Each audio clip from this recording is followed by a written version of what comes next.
The fire spread to the entire depot. They couldn't control it in time. Sheesh. Is this the right moment to buy a car? I don't know. Is it an EV? You tell me. Rough. Jesus Christ. Sorry, there's a lot of footage of the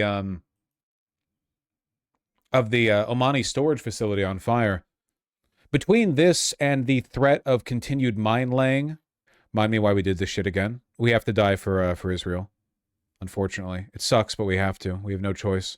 Is it just the Chinese taking these pictures and videos because they're allowed to go through? One of the tankers that got hit. Just all the on the ground intel we're getting from the Strait of Hormuz right now are like Chinese guys taking selfies while the half the GDP of Oman burns behind them. I mean, based, you know, got to get our news from somewhere. It goes a little hard. Yeah, I'd say so. A U.S. oil tanker's been targeted in the territorial waters near Iraq. Really? Is this fake? Chat? Chat? Chat? Chat? Grok, is this real? 100% real? Is it actually real? I do feel bad for the crew. They are civilians. Working on an oil tanker in the Gulf doesn't make you like a villain or whatever. Consequences here are going to be very bad for a lot of people. It's just important to understand that all of this was caused by Israel and America. Like, before we did this, 1 million advisors at the Pentagon were like, sir, you shouldn't do this because this will happen. And Trump said, no, I assume he shit his pants in response. Like, we have to feel the pain after we touch the stove. I don't know what to say. I don't know what to say. Crude oil hit 95. I'm seeing crude oil right now at 87, not 95. Well, it's closed. Oh, you mean the futures? Hold on. Brent? Okay, Brent. Crude oil futures. Yeah, because the market's closed. Yeah, okay. I'm seeing 93 on Brent last day financial. It'll be 95 at 9:30 tomorrow morning, lol. Oh, wait. Hold on. There's a very high possibility it's over 100 tomorrow morning. It was multiple tankers. I think the first 3 tankers that were hit earlier this morning were empty. I saw photos of them, and they did not look like they were carrying a bunch of oil when they went up. This one in outside of Iraq clearly was carrying oil. So Saudi Arabia, 3 ballistic missiles were shot out heading towards Prince Sultan Air Base. Intercepted and destroyed. Israel dropped a Moab today, apparently. Really? Where? When do you think Iran will feel satisfied with the damage done? Well, keep in mind that right now the supreme leader of Iran has had his father, wife, brother, and son killed, I think. Like, the current supreme leader lost his entire family to the Iranian strikes, so you can infer from that what his mental state might be. Daughter, not son? Daughter, okay. You can take from that whatever you want. I have to say, though, even speaking from like I guess like a rational, non-personally involved perspective, it does kind of feel like Iran has to really twist the screws here. Because what if they stop, what happened, like what keeps us from just doing this again in a year? You know? It seems like what the long-term goal of Iran is to turn public opinion against Israel and America so severely that the rest of the capitalist world has no choice but to, like, put pressure on them. Because otherwise, they're just going to keep doing this. So, like, I've told you guys, the only hope for this country right now, for America, is if our allies tighten the noose. Canada and the European Union have to say, no, we're not actually going to cooperate with your insanity. You are ill. We are going to cut you off. We're going to embargo you. We're not trading with you. We're going to implement our own massive tariffs. And then the American people would suffer. And in our suffering, we will feel the burn from touching the stove. The problem is that Canada and the European Union are also led by, you know, capital interests who don't want the American market to be closed off because that could fuck with their bottom line. It was 2 tankers, not 1? Yikes. Spain expelled the Israeli ambassador today, mega-based. Yes, Spain is based. Basically the only European country that's really willing to take a stand. Expelling an Israeli ambassador is a pretty big step, too. They're basically saying they're done with Israel. They're not engaging diplomatically with them anymore. Other countries need to follow suit. The entire European Union. Europeans fucking despise Israel anyway. It'll be a public, like a popular move with the population. Don't forget Ireland. The Irish government is not as based as the Spanish government. You're not feeling the pain from touching the stove, though, these folks are? Yeah, which is why they need to keep doing damage until America's feeling the pain, too. Yeah, I agree. Little Middle Eastern scuffles don't really hurt America. Americans, the voters, American voters have to suffer. Everyone does. We have to suffer. Unfortunately, it's the only way to secure world peace. What do you think it does to the American psyche if we keep relearning the lesson that we can get away with whatever we want with no consequences? We're just going to do this again and again and again and again and again and again. Israel is going to wage war indefinitely. The Middle East will never know peace until some cosmic force delivers unto us a realization and we stop. Spain doesn't need to suffer, probably? No, but unfortunately they will anyway. Vosh, you're literally delusional. The rich aren't suffering. It's not about making the rich suffer. There's nothing Iran can do to make the American ruling class suffer. Maybe the Israeli ruling class because they're closer, but not the American ruling class. However, we can remind the world that there are consequences to doing this. And it is about the public. The American public is greedy and egotistical and fat, and they don't think there are consequences to this shit. Unfortunately, that's how it works. America may be a flawed bourgeois democracy, but it's still a democracy, right? We need to, like, both Kamala Harris and Donald Trump used warmongering rhetoric against Iran in the lead up to the 2024 election. We need to learn what it looks like when we senselessly meddle in the affairs of other countries, when we bomb them and kill them for no reason, when we enable war and genocide. This is what happens. I promise you, the worst case scenario here is a global superpower that doesn't think there are any consequences to its meddling in other nations' affairs. That is the worst possible outcome. From IRGC rhetoric, they're not stopping anytime soon. Nope. Nor should they. I mean, there's not really much leverage held by the US at this point to end the conflict. To Iran? No, not really. Iran might as well just keep going, you know? Just keep it up. I think a lot of people would understand this if this was done in the context of a different country. Like, imagine if Nazi Germany did this over and over and over again. Imagine if Nazi Germany, they annex the Sudetenland in Austria, and they invade Poland, and then the smoke gets a little bit too hot, it's a little bit too fussy, and they're like, okay, we'll stop here. They don't give any land back, you know. Maybe they do. Maybe they give Poland back. And then a year later, they do the same thing over and over. This is more dangerous than just having the war, you know? We know that appeasement doesn't work. All you're doing is kicking the can down the road. And to give you an example of what I mean, Biden could have stopped Israel.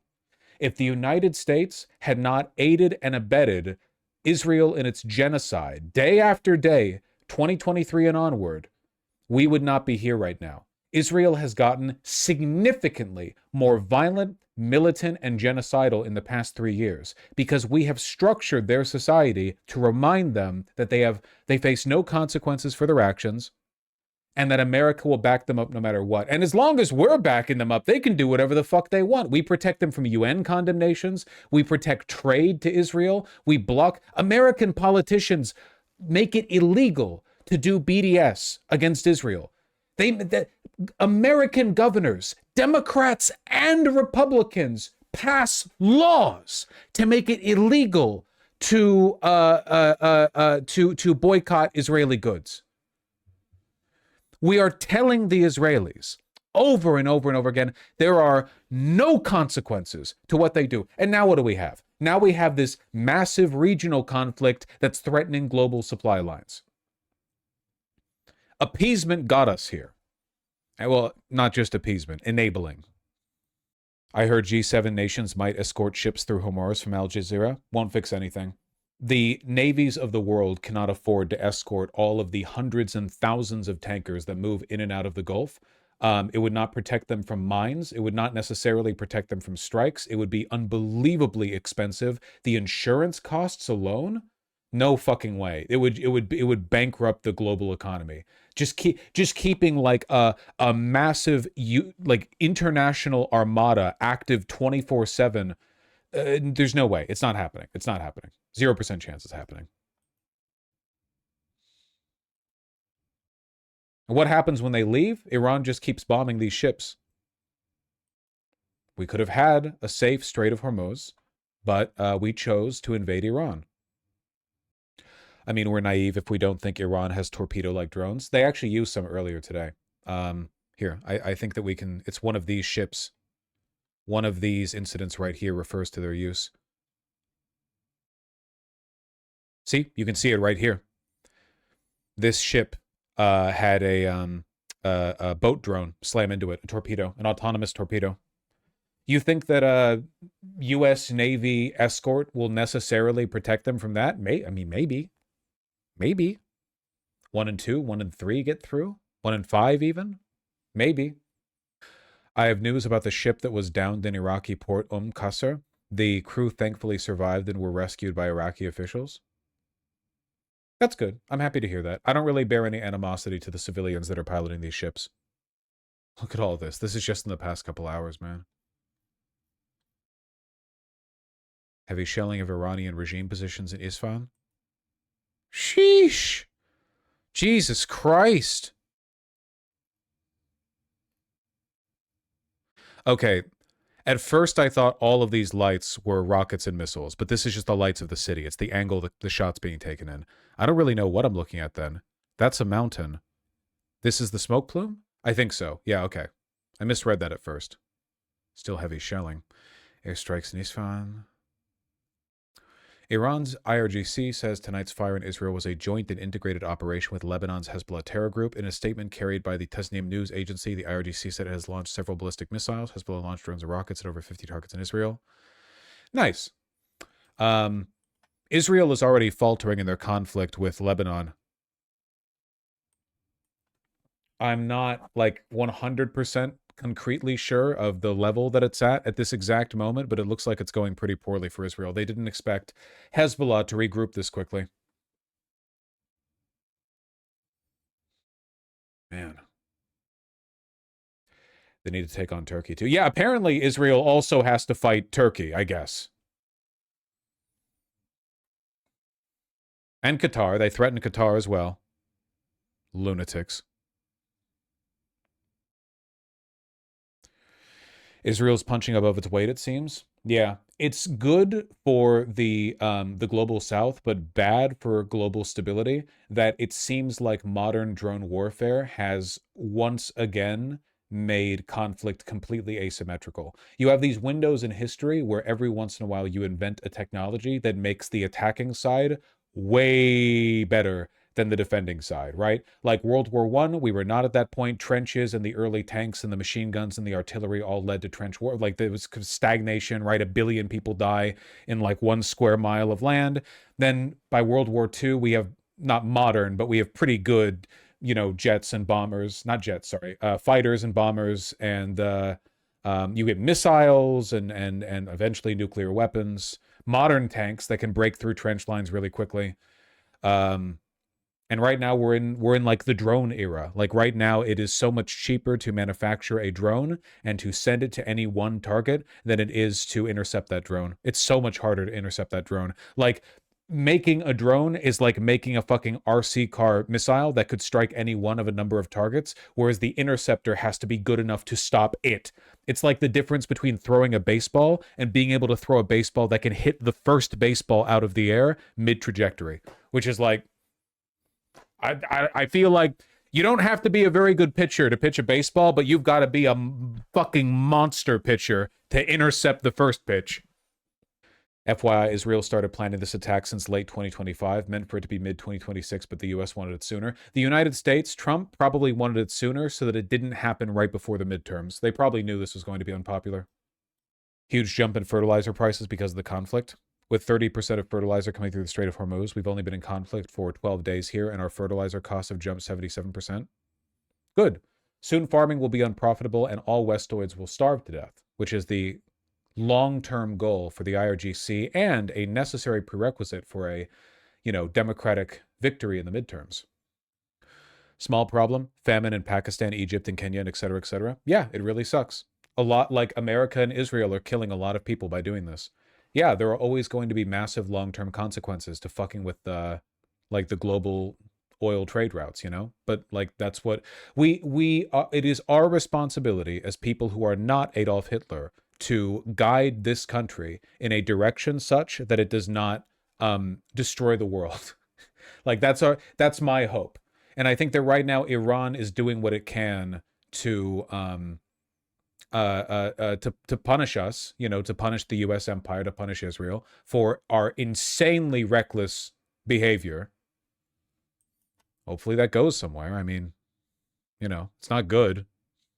In New York Times interviewings of anonymous admin officials, it seems the entire Trump upper echelon mistook Iran's restraint during the 12-day war for weakness. They verbatim reported they didn't expect Iran to be this willing to light the region on fire. Fucking idiots, dude. Even I called this. When Trump and Israel bombed the fuck out of their nuclear facilities earlier on, and it didn't lead to a big regional war, there were people who were like, nothing ever happens. Iran can't do anything. But I told you guys then, now, at least I remember telling you guys, Iran didn't do anything then because it didn't feel that it had to. But Iran's always had their finger over the big red button. They've always had the ability to go not nuclear with this, but to ignite the region. I can't believe the Pentagon would be that stupid. They would forget what Iran could do if they wanted to. What's baffling is the CIA was telling Trump admin this wasn't the case and the Iranians were being restrained for strategic purposes. So you're arguing the CIA is also an envoy of they're also like an Iranian puppet regime? They're a sub-branch of the IRGC. The CIA is probably filled with lunatics. The Pentagon still has some reasonable people in it, but the CIA is probably filled with lunatics. Is this different from the time where you were making some argument some time ago about not being a fan of groups that disrupted maritime trade? Yes, that was when the Houthis were attacking ships coming out of the Red Sea. But I have changed my position on that. That's it. I've just changed it.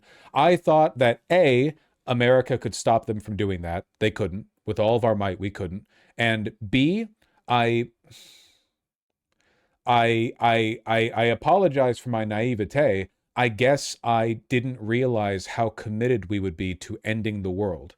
But it seems to me now that the actual position of America and Israel is that the whole world is up on the table. Like, we will actually deliberately engage in behavior that lights global trade on fire, potentially causing famine, killing millions of people. We will happily do it as long as the powers that be want it.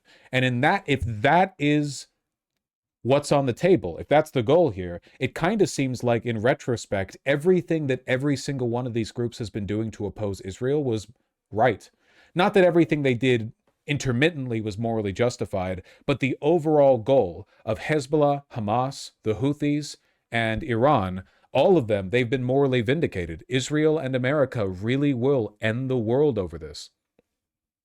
And given that, like, damn, fucking lesser evilism. I apologize. My vote blue no matter who position is now being used to inform my pro IRGC position. It's the same ideology. It's really bad. It's really bad. Listen, I will never make the argument that these groups are good. Hamas, the Houthis, Hezbollah, and the IRGC, these are filled with monstrous people, very bad people. Not just because they're anti-Semitic, and they are. They are also murderous thugs, rapists, freaks, They are literally extremist, religious, military insurgents. These are obviously not, by and large, going to be like the most morally put together people, Like, why would you ever think that?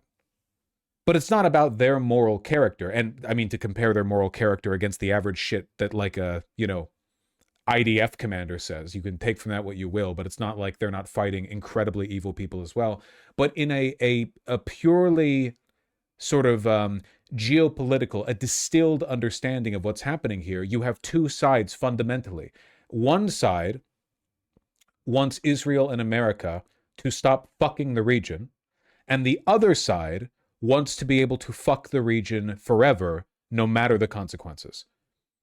And if that is the dynamic, then yeah, you have to, for the same reason that I would support the Viet Cong pushing out America during the Vietnam War, even though the Viet Cong were themselves filled with a lot of crazies. The same reason that I would support the Taliban pushing out Americans in the Afghanistan war, because we shouldn't have fucking been there.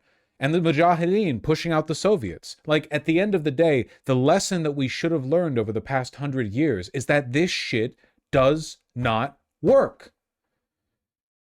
It doesn't work.